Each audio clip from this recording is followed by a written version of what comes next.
Ya, semoga semuanya sehat ya. Mana semangatmu? Ini semangatku. Ya, hari ini kita belajar kembali tematik. Sebelumnya mari kita berdoa dulu ya. Yang di surga, kami mengucap syukur ya Tuhan untuk kasih dan penyertaan Tuhan di sepanjang kehidupan kami. Tuhan, saat ini di pagi hari ini kami kembali mau belajar tematik. Mari Tuhan, Engkau yang boleh tolong kami untuk mengerti akan pembelajaran kami hari ini. Buka hati dan pikiran kami ya Tuhan.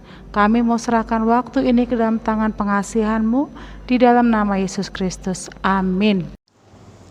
Pembelajaran tematik kita hari ini diambil dari buku 4H dengan tema Daerah Tempat Tinggalku, subtema Lingkungan Tempat Tinggalku, pembelajaran 1 dan 2. Dan yang menjadi tujuan pembelajaran kita hari ini yaitu yang pertama, menjelaskan tokoh-tokoh yang terdapat pada teks fiksi, kemudian menjelaskan pengaruh gaya terhadap gerak benda pada peristiwa di lingkungan sekitar. Menjelaskan tokoh-tokoh yang terdapat pada teks fiksi. Cerita fiksi adalah cerita karangan bebas yang memiliki sifat khayalan, tidak nyata atau imajinatif. Nah, macam-macam dari cerita fiksi ini antara lain yaitu yang pertama, novel. Novel merupakan cerita panjang yang mengisahkan kehidupan seseorang. Kemudian ada fabel, cerita dengan tokoh binatang yang bertingkah laku seperti manusia. Ada lagi komik. Nah, ini yang paling kamu suka biasanya, cerita bergambar. Kemudian ada dongeng, cerita khayalan tentang kejadian pada zaman dahulu yang mengandung nilai pendidikan. Ini biasanya terinspirasi dari suatu peristiwa.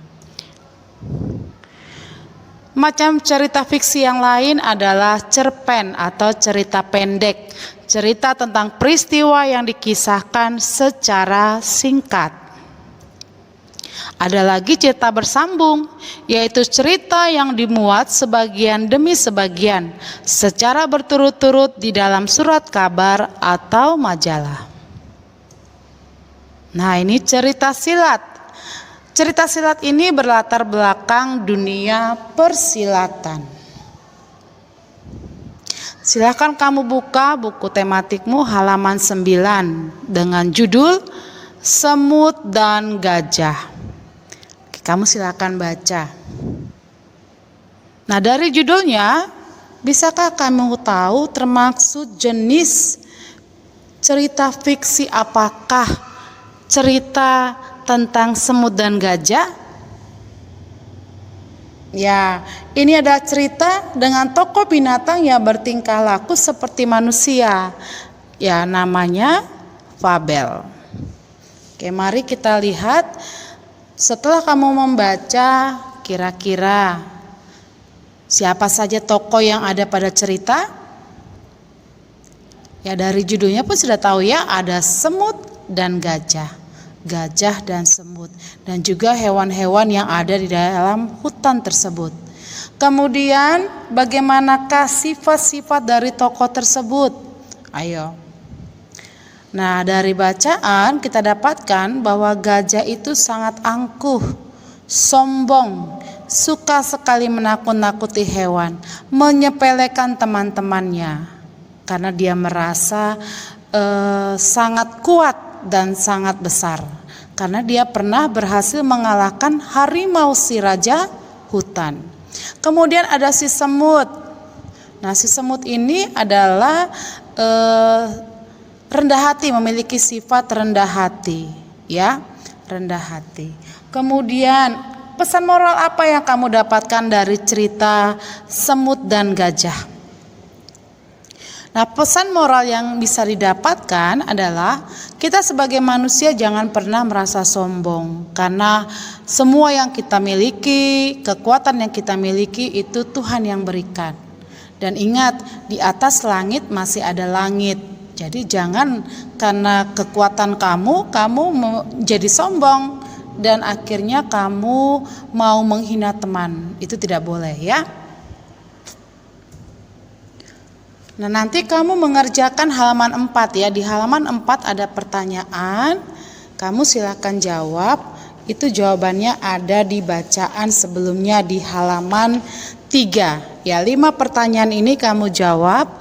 Kamu tuliskan di buku tulis. Ingat, dengan tulisan yang rapi. Di buku tulis kerjakannya dengan tulisan yang rapi.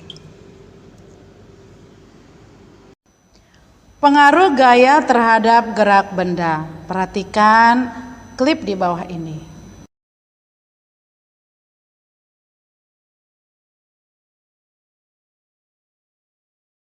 Video yang kamu lihat adalah contoh dari pengaruh gaya terhadap gerak benda yang ada di lingkungan sekitar kita. Gaya, apa itu gaya? Gaya adalah tarikan atau dorongan yang dapat mempengaruhi keadaan suatu benda. Nah, gaya ini dapat menimbulkan perubahan gerak atau perubahan kecepatan.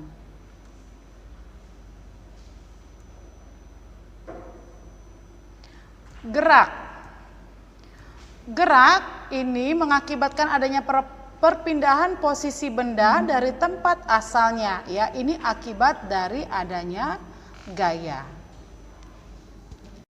Sekarang kamu mengerjakan buku tematikmu halaman 7 nomor 3 sampai nomor 5.